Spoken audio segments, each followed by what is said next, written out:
welcome to Free Yourself Yoga. We're going to do some sensual yoga today, some basics. And with sensual yoga, my goal is to help you feel just really powerful, sensual, sexy in your own body. And not to, just have sexy moves to do for your partner, although that's fun too.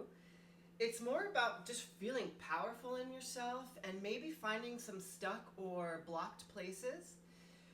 And anytime those places are blocked, they're going to be cutting off a certain part of your body. So think about this movement as just bringing all parts of yourself into full expression. Your sexuality, if anything is blocked, is going to come across in your everyday life as like blocked vision, blocked intuition, blocked creativity, right? And if your creativity is blocked, with all this consumption in the world, with our phones constantly being in front of us, and I know they're useful, obviously, here we are.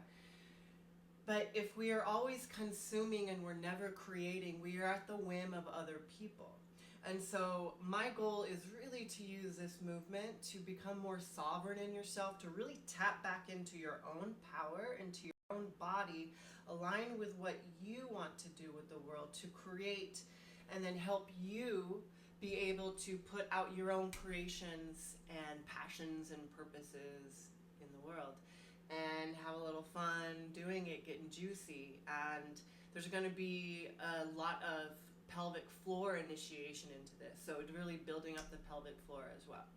So with the basics, I always want to get started off with like spinal flow, spinal articulation, because that to me is one of the key basic components of any kind of sensual movement, because you're getting the rigidity out of your spine, you're bringing in fluidity, right?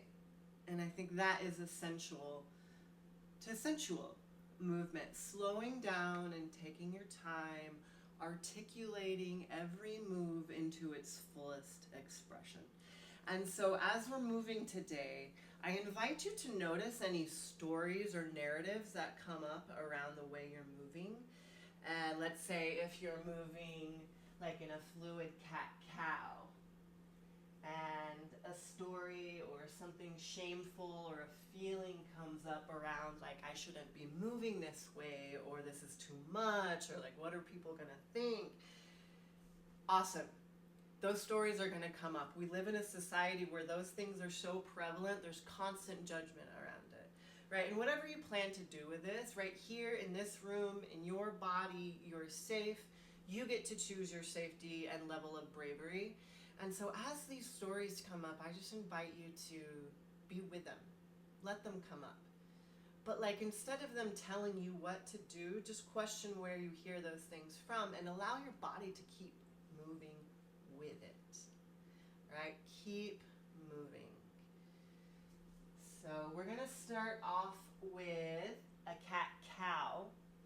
In yoga, this is essentially just doing a smile through your spine, letting your hips and head come up and your belly hammock to the floor. And then as you exhale, you're going to round through your pelvis, tuck your chin into your chest, press the floor away into cat pose, so you're frowning with your spine. And if we slow that down, come back into cow, using your core really here, lifting through the hips, lifting through the head, and then exhaling, rounding it all out. One more time, do that. Inhale, smile through your spine. Really get full expression in your hips there. Really stick your booty up and out. And then exhale, tuck it all in. Now to play on this movement, we're going to be shifting forward and backwards in our cat-cow. So as we inhale, we're going to shift forward a little bit, our shoulders over our fingers. And we're still in that cow position, hammock in our belly, smile through our spine. And then as we exhale to go into cat, we're going to shift back, our shoulders behind our wrists as we tuck everything in and curl it all in. And then then shift back forward as we come into cow. And then shift back as we tuck into cat. Just shifting forward into cow. And shifting back into cat. Now start making your movements a little bit bigger, a little bit grander, pulling more forward if that feels good. Exhaling back all the way if that feels good.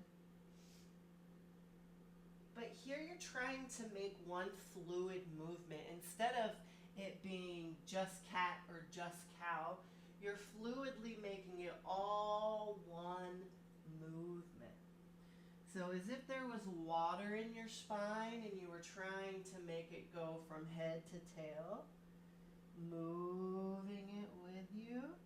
Maybe slow down. If you're trying to move too fast, you might get it all weird in your body. So just slow down and articulate one vertebra at a time if that feels good.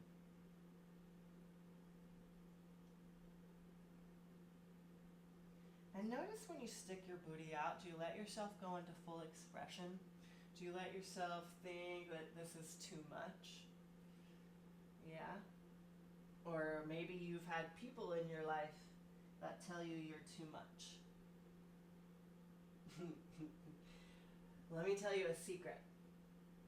What they're really saying when they're saying that you're too much is that they're not enough for you. So let them. Keep on moving. Find a match. Find people that are just the right amount for you.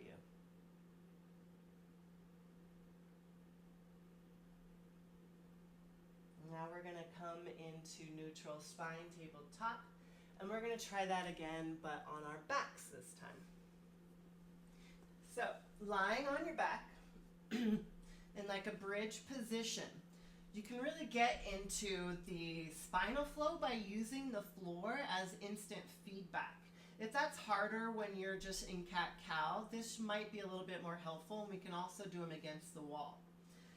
So, press your low tailbone into the floor.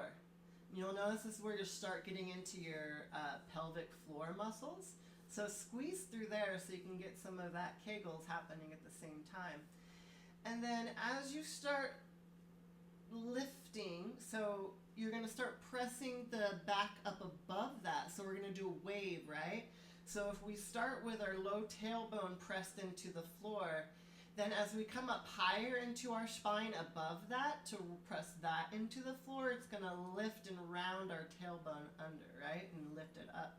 And then we keep pressing higher up onto our spine at our mid-back. Our tailbone comes up even higher. So my feet are stabilizing. I'm not pressing through them. I'm focusing on pressing through my spine. So we come up even higher. Press through your mid-back. And keep pressing up until you get into your high back and the tops of your shoulders. Beautiful. Now the same thing coming back down. So start lowering, focusing on the part right underneath the part that's stable and pressing into the floor. And then press the part just underneath it into the floor. And then underneath that. And then underneath that. And then underneath that until finally your tailbone again. And relax it. And when you're relaxed, there should be a little space because we all have a nice little S-curve. And so again, we're going to go again. Press your low tailbone into the floor and then your low back, mid-back, upper back, shoulders. Come back down, upper, mid, low, release. Do it again. This time bring your arms into it. Let it feel fun. Let it feel good. Bring your hips up, shoulders, and then spinal flow back down. Again, one more time. Lift and come back down. Beautiful. Windshield wiper through the knees. Beautiful. Want to do it against the wall? Let's do it. Hey party peeps, we're going to keep going with the up the wall rolls. So we're going to play with that instant feedback, just like we did on the floor, with the wall being our feedback and our spine pressing up into the wall.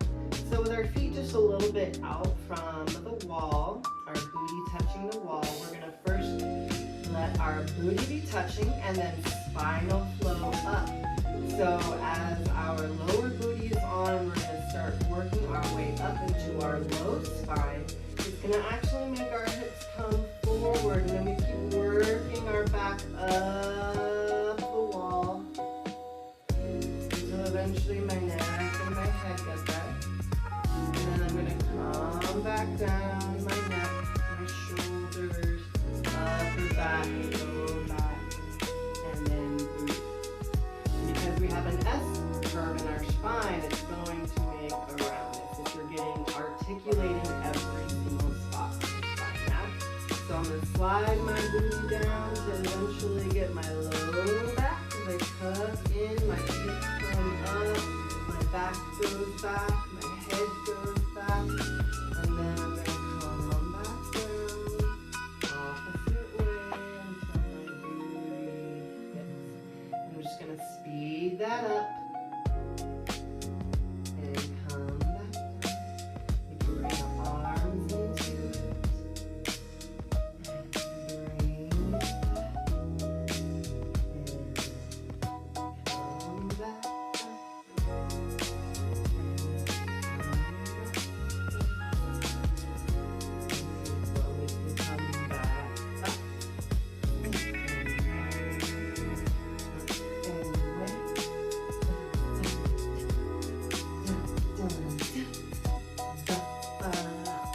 Keep practicing that. And if you want to do another fun one where you kind of stay with your shoulders and upper back stabilized on the wall, you can bring your feet a little bit more forward.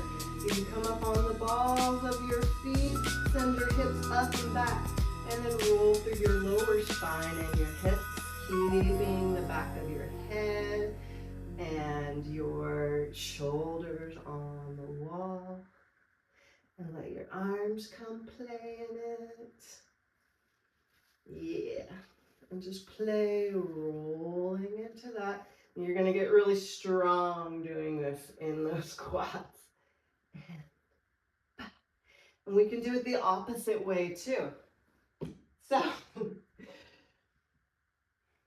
we're going to start with our head against the wall, slide it down until our chest hits the wall. Slide it down to our belly and then our hips and knees. And then come back up. Let me use your hands rail. And come back in.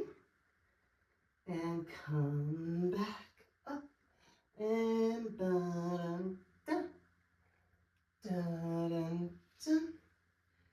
Rolling up. Rolling up. You can bring one leg in and do that same roll. So you're just gonna roll back up, come back down, roll back up, come back down. You can come against the up, away from the wall to continue.